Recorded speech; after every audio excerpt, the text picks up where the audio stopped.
हाय बच्चों, आज हम लोग जो है कार्बन के कंपाउंड के बारे में पढ़ेंगे और देखेंगे कि ये कार्बन के कंपाउंड कैसे बनते हैं। जैसे कि हम देखते हैं कई लोग लिख देते हैं, कहते हैं कि एथेन लिखो, प्रोपेन लिखो, ब्यूटेन लिखो। तो ये एथेन, प्रोपेन, ब्यूटेन क्या होता है? हेक्सेन लिखो। हम सुनते हैं कि मेथेन गैस का फार्मूला देख लेते हैं कि CH4 होता है। तो इसको कैसे लिखेंगे, ये आखिर होता कैसे है, तो इसके बारे में हम ये बहुत इजी वे से समझेंगे। ठीक है, तो चलिए देखते हैं कि आखिर ब्यूटेन, हेक्सेन, हेप्टेन या ब्यूटाइन होता क्या है। तो हम पहले ही जानते हैं कि हमने देखा है कि hydrogen, helium, lithium, beryllium, boron, carbon, ये सब के बारे में हम एलिमेंट्स नेम जानते हैं कि हाइड्रोजन 1 एटॉमिक नंबर होता है, हीलियम का 2 होता है, लिथियम 3, बेरिलियम 4, बोरॉन 5, कार्बन 6। ठीक, अब हम देखते हैं कि जो हाइड्रोजन होता है उसका अगर हम इलेक्ट्रॉनिक कॉन्फ़िगरेशन करते हैं तो 1 होता है। हीलियम का जो है वो 2 होता है, हम पिछले भी वीडियो में समझा चुके हैं कि इसका 2-1 होता है। ठीक है, और उसके बाद 2-1-3 हो गया। बेरिलियम क्या हो जाएगा? 2-2-4, बोरॉन का 2-3-5, कार्बन का 2-4।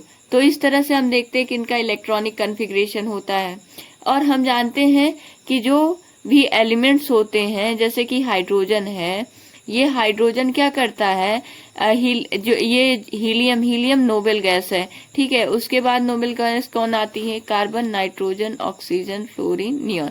नियॉन जो है वो नोबेल गैस है। यानी नोबेल गैस कौन होती है? इनर्ट गैसेज होती हैं, ये किसी से रिएक्शन नहीं करती, ये स्टेबल होती हैं। तो जितने भी एलिमेंट्स होते हैं वो नोबेल गैसेज जैसा बनना चाहते हैं, इसलिए वो क्या करते हैं? अपने इलेक्ट्रॉन को या तो दे देते हैं या ले लेते हैं। हमको पता है, अगर आपको नहीं समझ में आ रहा है तो थोड़ा सा पेशेंस रखिए, आपको समझ में आने लगेगा। ठीक है, तो ये जैसे कि इसका 2-5 हो गया, 2-6 हो गया, ये 2-7। ठीक, तो जिनके पास मान लीजिए ये 8 है और इनके पास 8 इलेक्ट्रॉन है आउटर मोस्ट शेल में, तो ये क्या है? नोबेल गैसेज हैं, ये किसी से रिएक्शन नहीं करेंगी, ये खुद अपना खा पी करके सोई रहती हैं। ठीक है, इनको किसी से मतलब नहीं रहता है। लेकिन ये जो बीच में पाने वाली गैस पाए जाने वाले एलिमेंट्स हैं, ये क्या करते हैं बेटा?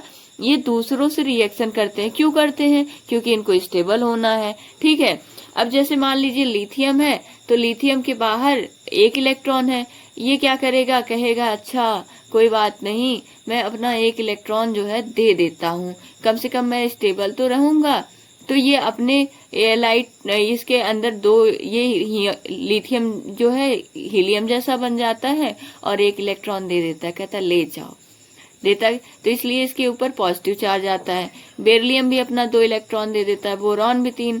तो इस तरह से कार्बन कहता है नहीं नहीं, मेरे पास ज्यादा हो गए हैं। ठीक है, 4 है, 4 और ले लूंगा तो 8 हो जाएंगे, अगर 4 दे दूंगा तो बहुत कम हो जाएगा। तो ये कहता है नहीं, मैं शेयरिंग करूंगा। ठीक है, तो ये क्या करते हैं? शेयरिंग करते हैं। तो हमें पता है कि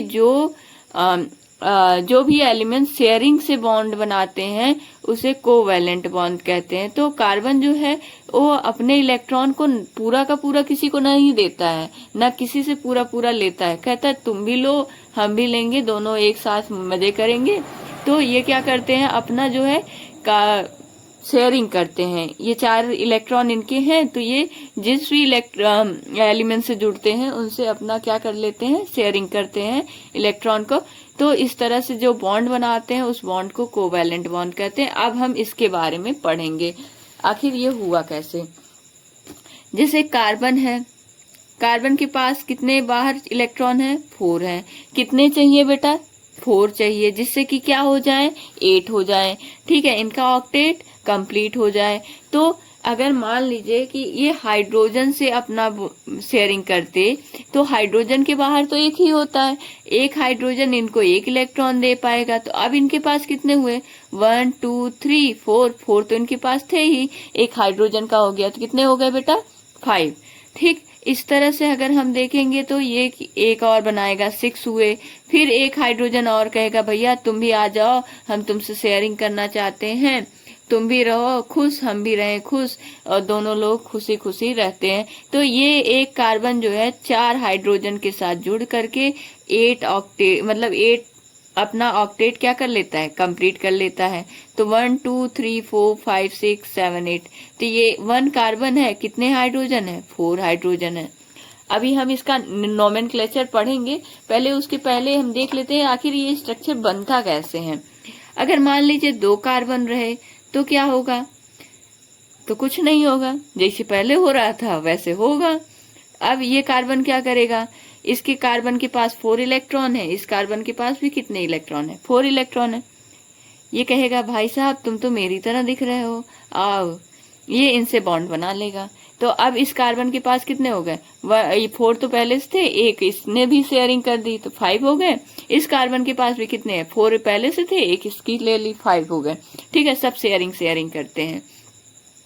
कहेगा अब क्या करूं, अभी तो 5 हुए हैं, हमको कितना चाहिए, 3 और चाहिए। तो ये 3 हाइड्रोजन से क्या करेंगे, बॉन्ड बना लेंगे, कहेंगे आओ भाई तुम भी आ जाओ।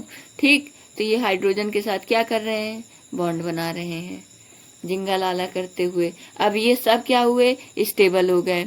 अब अगर हम देखें कि एक कार्बन के पास कितने इलेक्ट्रॉन है, तो 1 2 3 4 5 6 7 8, तो कितने हो गए बेटा, 8 हो गए इसका कार्बन के पास। इनका भी देख लेते हैं, 1 2 3 4 5 6 7 8, ठीक, इनका भी ऑक्टेट कंप्लीट हो गया। अब हमारे मन में क्वेश्चन आना चाहिए, आखिर हाइड्रोजन का भी ऑक्टेट कंप्लीट होना चाहिए। नहीं, हाइड्रोजन जो है डुप्लेट बनाता है, क्योंकि हाइड्रोजन किसके पास रहता है, हीलियम के पास। तो जो जिस नोबेल गैसेस के पास रहते हैं उसी तरह बनना चाहते हैं। जैसे हम लोग अगर टाटा बिरला के साथ रहेंगे तो उनकी तरह बनना चाहेंगे अमीर, लेकिन हमारी जो भी सराउंडिंग होती है हम उनके जैसा बनना चाहेंगे। तो इनका देखिए तो डुप्लेट भी क्या है, कंप्लीट है। ठीक है, तो इस तरह से ये पूरी तरह से क्या किए हैं, एक स्टेबल बॉन्ड बना लिए। अब ये आराम से पाए जाएंगे। तो हम देखते हैं इसमें कार्बन कितने हैं बेटा, 2 हैं। हाइड्रोजन कितने हैं, 1 2 3 4 5 6, कितने हाइड्रोजन हुए, 6। अगर मान लीजिए आपको दे दिया जाए 3 कार्बन, कितने कार्बन, 3 कार्बन। ठीक, कुछ नहीं करना है, वही काम, 4 इलेक्ट्रॉन फिल कर दो। ठीक, एक ये इससे बॉन्ड बना लेगा, एक ये, तो इसके पास 3 इलेक्ट्रॉन बचे, इसके पास 2 बचे, इसके पास 3 बचे। तो हम क्या करेंगे, इनको हाइड्रोजन से जोड़ देंगे। ठीक है, इनके पास 2 ही बचे थे, ये रहा। तो अब अगर हम देखें तो इसका कितना हुआ, एक बॉन्ड को हम 2 इलेक्ट्रॉन मान लेते हैं, 1 2 यानी 2 इलेक्ट्रॉन, 1 2 यहाँ पे कितने बॉन्ड है, 1 2 3 4, एक कार्बन कितने बॉन्ड बनाता है, 4 बॉन्ड, और एक बॉन्ड में कितने इलेक्ट्रॉन होते हैं बेटा, 2 इलेक्ट्रॉन होते हैं, यानी 4 बॉन्ड में कितने इलेक्ट्रॉन होंगे, 4 2 जा 8 इलेक्ट्रॉन। तो 8 इलेक्ट्रॉन इसका कंप्लीट है कि नहीं, कंप्लीट है, कंप्लीट है। इसका कंप्लीट है कि नहीं, हाँ, इसका, हाँ। तो इस तरह से ये क्या हो गए, इस सब कार्बन के ऑक्टेट कंप्लीट हो गए और हाइड्रोजन के डुप्लेट कंप्लीट हो गए। तो इस तरह से हम देखेंगे कि ये स्टेबल जो है कंपाउंड का स्टेबल स्ट्रक्चर है।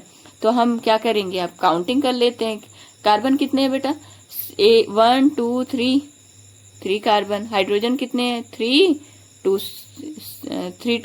5 5 3 8, कितने हाइड्रोजन है, 8। अब मान लीजिए आपको दे दिया गया, कह दिया 4 कार्बन का बनाओ, अभी तक तो बहुत आसानी से बनाते गए, तो कुछ नहीं है, 4 कार्बन भी वैसे ही बनेगा जैसे अभी तक बन रहा था। ठीक है, कोई टेंशन लेने की जरूरत नहीं, 4 इलेक्ट्रॉन सबको दे दो। अब कह दो कि एक कार्बन तुम आपस में भाई भाई के साथ शेयरिंग कर लो। ठीक, अब ये बचे 2 2, तो इस तरह से ये हाइड्रोजन के साथ जुड़ जाएंगे।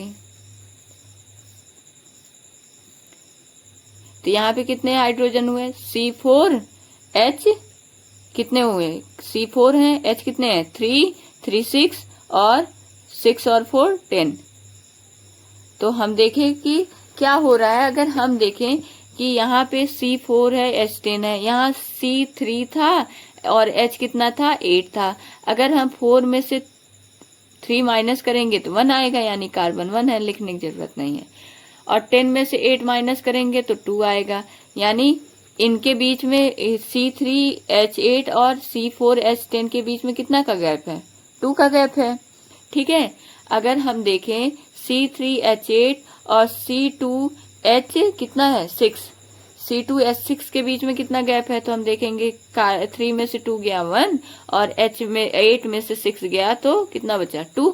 यानी हम देख रहे हैं जब हम आगे जा रहे हैं CH4, C2H6, C3H8, C4H10, तो हम देख रहे हैं कि आगे कितने कितने का गैप है? 2 हाइड्रोजन का गैप है और 1 कार्बन का। इससे हम एक फार्मूला बना लेते हैं। क्या बनाएंगे? देखते हैं। 2 जा 4, 4 2 8। तो हम इस तरह से एक फार्मूला क्या बना, अगर मान लीजिए कार्बन N है तो हाइड्रोजन कितना होगा? 2N + 2। मान लीजिए अगर हमको मान लीजिए कि N = कितना दिया है? 5।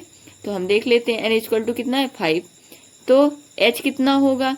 5 2 जा 10, 10 + 2 12। तो H कितना होगा? 12। अभी इस फार्मूले में यही कार्बन अगर हम देखिए, कार्बन कितना है? 4 है, तो हाइड्रोजन कितना होगा? 4 2 जा 8, 8 2 10। तो ये देखिए सही है कि नहीं? हम इसी से पता कर लिए, इस फार्मूले से हमको पता चल गया कि अगर कार्बन कितना रहेगा तो उस हिसाब से हाइड्रोजन कितना लगा देंगे कि वो पूरी तरह से बैलेंस हो जाएगा, उसका ऑक्टेट कंप्लीट हो जाएगा। ठीक है, तो ये जो फार्मूला है, इसी फार्मूले को एल्केन कहते हैं। क्यों कहते हैं एल्केन? क्योंकि इसमें जितने भी कार्बन कार्बन के बीच में बॉन्ड बने हैं वो एक ही बॉन्ड बना है ना, 2 बॉन्ड नहीं बने हैं। तो जब कार्बन कार्बन के बीच में सिंगल बॉन्ड रहेगा तो हम उसको क्या कहेंगे? ये स्ट्रक्चर क्या है? एल्केन। तो इसके लिए हम नाम देखते हैं। अगर एक कार्बन है तो उसको हम कहेंगे मेथेन। ठीक है, 2 कार्बन है तो क्या कहेंगे? एथेन। 3 कार्बन है तो प्रोपेन। अगर 4 है तो ब्यूटेन। अगर हम इसका देखें, CH4 का नाम क्या हो जाएगा? मेथेन। C2H6 का नाम क्या हो जाएगा? एथेन। C3H8 का नाम क्या हो जाएगा? प्रोपेन। और C4H10 का नाम क्या हो जाएगा? ब्यूटेन। C5H12 का नाम क्या हो जाएगा? पेंटेन। तो इस तरह से हमको लग रहा है कि आप एल्केन का जो है स्ट्रक्चर ड्रॉ कर सकते हैं। एल्केन में क्या होता है? कार्बन कार्बन के बीच में सिंगल बॉन्ड होता है। ठीक है, एल्केन में कार्बन कार्बन के बीच में कितना बॉन्ड होता है? सिंगल बॉन्ड होता है। और एल्केन का फार्मूला क्या होता है? CnH2n + 2। ठीक है, अगर कार्बन N है तो हाइड्रोजन कितना होगा? 2N + 2 होगा। ठीक, और हम जानते हैं कि अगर कार्बन 1 है तो हम उसे मेथ कहेंगे, 2 है तो एथ, 3 है तो प्रोप, 4 को ब्यूट कहते हैं, 5 को पेंट कहते हैं, 6 को हेक्स कहते हैं, 7 को हेप्ट कहते हैं और 8 को ऑक्ट, 9 को नॉन, 10 को डेक। इस तरह से हम नोमेनक्लेचर कर देंगे। आई होप आपको समझ में आया होगा। वीडियो थोड़ा सा लेंदी हो गया है, लेकिन अगली बार जब हम एल्कीन पढ़ेंगे तो और आसानी से आपको समझ में आ जाएगा।